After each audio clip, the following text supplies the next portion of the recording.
We heard from the Federal Reserve today, one of the big goals in theory of economic policy is to decrease the spread between white unemployment, black unemployment, and so forth.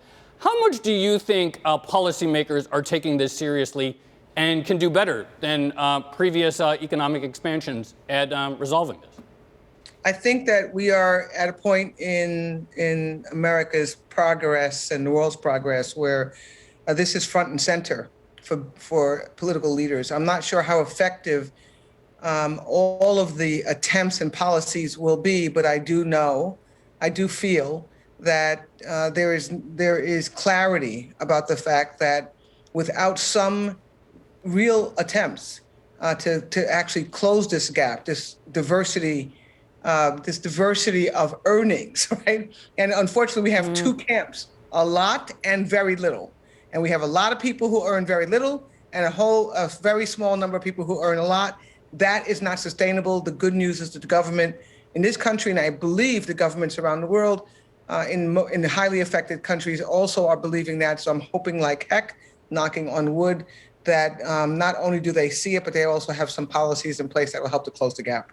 Ursula, what's so amazing about your experience is you've earned a lot and you've also known what life is like to earn very little. Through your memoir, Where You Are Is Not Who You Are, the writing in it it stirs so many emotions. You talk about a tenement apartment that you grew up in New York, what poverty looks like, what it smells like, what it feels like. You talk about your mother really making you study hard, don't get caught up in your neighborhood, you write, move on in life to a better place. You said she was fierce about it, but also you saw certain impediments when you wanted to go to university, for example, and the fact that, I mean, this is so amazing to me, and it's because I'm so fortunate, but the fact that they made, one of the universities you wanted to go to wanted you to swim a lap, and how much that discourages inner city kids.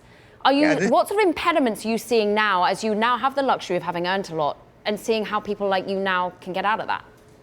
I mean, the example of swimming a lap sounds ridiculous, right? It's like, of course you can swim a lap. Just learn to swim a lap. Why would that be an impediment? Isn't it better for your health? Isn't it safety? Isn't it safer? The fact of the matter is we have no place to learn how to swim a lap, goddammit. So we can't learn to swim a lap. It shouldn't even be in the criteria. And it's not, I don't know if it's purposeful. I say in the book that I think it's purposeful. I think it's either purposeful or, worse, they have no clue where we are, what we live like, where we live, what opportunities we have. And it's not just me, the small number, like 5 of us. The vast majority of the United States of America is struggling with some significant gap in a basic need. So I think that what happens now is that we literally have to back up a little bit. The people in power like me, like you guys, the people who are part of the at least 10%, have to actually get closer to the people who are the other 90%, understand how they live. This is not a desire to do poorly. This is not laziness. It's not that we're slovenly. It's none of that stuff. We literally, a lot of us were just stuck. We had no money. We had nobody paying attention to us. We're trying as hard as possible. My mother was maniacal. My mother was literally a maniac on this thing. Any energy she had was put to these 3 kids. And I know that people can say, well, if my mom did it, everybody's mom should be able to do it. I actually think it's too much to ask. She died at 49 years old, not because she ate bad, not because she took drugs. She didn't drink. She died out of being tired and poorly cared for. I know I get emotional when I talk about this. We deserve better. Humans deserve better, particularly from the wealthiest, most privileged, most resourced nation in the world. We just need a better start. People need a better start in life. Your book, who do you see as the ideal reader? Who did you write it for? Who do you envision reading it? And who could benefit, in your view, the most from reading about your story? I wanted it to go to younger people more than anyone. And it didn't matter what race or gender they were. I wanted people to understand that, I wanted them to get in their minds that if you have a lot, a little help to someone else can make a huge difference. And if you don't have a lot, a little help from someone else can make a huge difference. We should be able to actually work better together as individuals, as humans, to actually make sure that we don't have what I call zip code laden poverty and zip code laden wealth. That we should actually kind of build bridges between rich and poor, between black and white. I mean, it's the same old story. Please, young people, understand that this is your world. This is you. I mean, we're going to leave it to you. I'm now on the other side of 50, well on the other side of 50. And they have the ability to look at what we have created for them, keep the things that are really good, and literally just throw away the rest of the crap and build new vehicles to actually have a better society as we go forward. We have one of the best in the world, but we know we're struggling, right? We're struggling because we don't understand each other. In some cases, we just don't like each other. Many cases, we have no care for each other. That's not sustainable. By the way, I'm fine, right? I'm fine. I live in a nice apartment, I have another place I'm fine. But I know that I can't live in the world happily if everybody around me is living in a disastrous situation and I'm walking here with mink coats on. So we have to figure out a way to make it such that we can lift everybody's boat a little bit. I'm not into socialism. I want hard work. I do want a true meritocracy, but I don't want the inability to start. Let's talk about meritocracy. Let's talk a bit about affirmative action for a moment, because it was really interesting a couple of weeks ago, and it was Joe pointed it out earlier on our editorial call.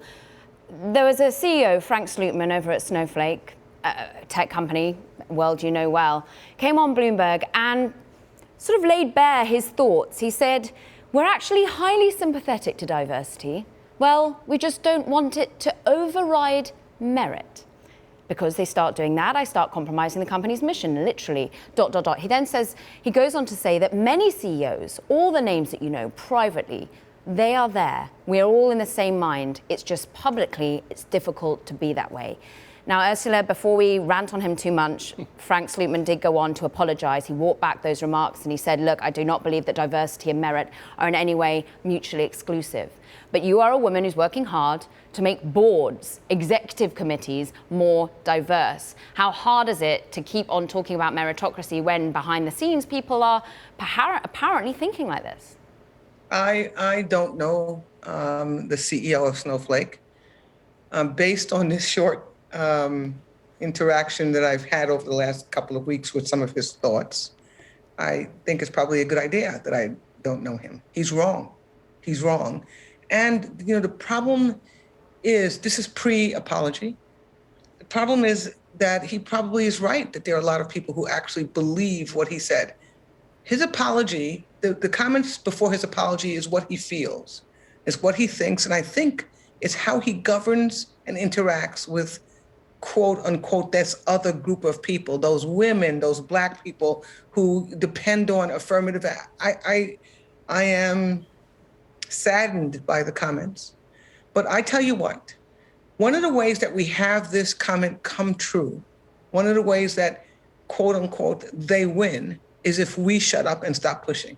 If we allow, me, people who look like me, people who look like you, who believe like me, that everyone deserves a chance, and we have a system and a structure that does not allow or afford everybody that chance. We don't. The reason why a meritocracy in this society is so difficult to actually get into reality is because we start so unequally. We are judged so unfairly. And I don't mean we groups of people. Bias, structural racism, structural inequality is there. If this CEO doesn't see it, by the way, God bless him. I'm happy he's lived a life where he's never run into literally someone who thinks about who you are and judges who you are without knowing who you are. I'm happy that he's never run into it. Trust me, Mr. CEO of Snowflake, that's not the way it is in life. Women are still expected, we see this in COVID, more than expected, they are left with the burden of taking care of the full burden of trying to make a living in this very tough economy and taking care of the children who are now stuck at home. That burden didn't fall evenly to men and women. Guess who got it? Women, et cetera, et cetera, et cetera. So that's, affirmative action is not there because we just like people. Affirmative action is there because we have uneven distribution of opportunity, structurally uneven. We have uneven distribution of wealth. It's there to try to balance the scales, not to jump in front of anyone. We just want to get in the same line as people. And I think it's really narrow to believe that we're past that. We're past that. It's all done. We're okay. I think that it's unfortunate. So, as you mentioned, it's certainly plausible that there are other CEOs who think like him, or his original comments reflected that. Are there? How do you tell the difference? I mean, because as he was saying, we say this in public, and then in private we feel it differently. How do you tell the difference between someone who's talking about these issues in good faith, and is it just a matter of looking at hard numbers? Is it just a matter of it's great, rhetoric is fine, but in the end, it's about measuring the data? Yeah, this is how I think about it. Somebody else said this. Some great white business leader or government leader said, trust but verify. The way that you get, by the way, I want to hear the rhetoric change. It has to. It's discouraging if you are a young female employee to hear the comments that some believe, actually really do believe in business. So the rhetoric has to change. But I think that the rhetoric changing is step number half. It's not even step one, it's step number half. The rest of the steps are set goals. That gets me to step two. Set the goals, track progress, adjust your approach, check the numbers, adjust your approach, check the numbers. It is going to take a while to get here. We didn't get here overnight. And so I know it's going to take a while to fix. And if we see progress, that's good progress, you will see patience. And I don't mean patience sitting back. I mean patience that helping to engage, to move it along. We know that there are things that we have to do if we're women or people of color or Latinx or whatever it is to actually maybe adjust some of our approaches and our thinking. Yeah. But we want to see on the other side some belief, and the idea that there's all these CEOs out there, these white CEOs out there that basically are being dishonest. I refuse to believe that that's the outcome. And by the way, you should get some of those white CEOs on this program, and they should be pushing on this guy. Because basically what has happened is he's basically brought them all to the same place that he was, which I have to say is close to the gutter. I don't think that's the way it is. I hope it's not the way it is.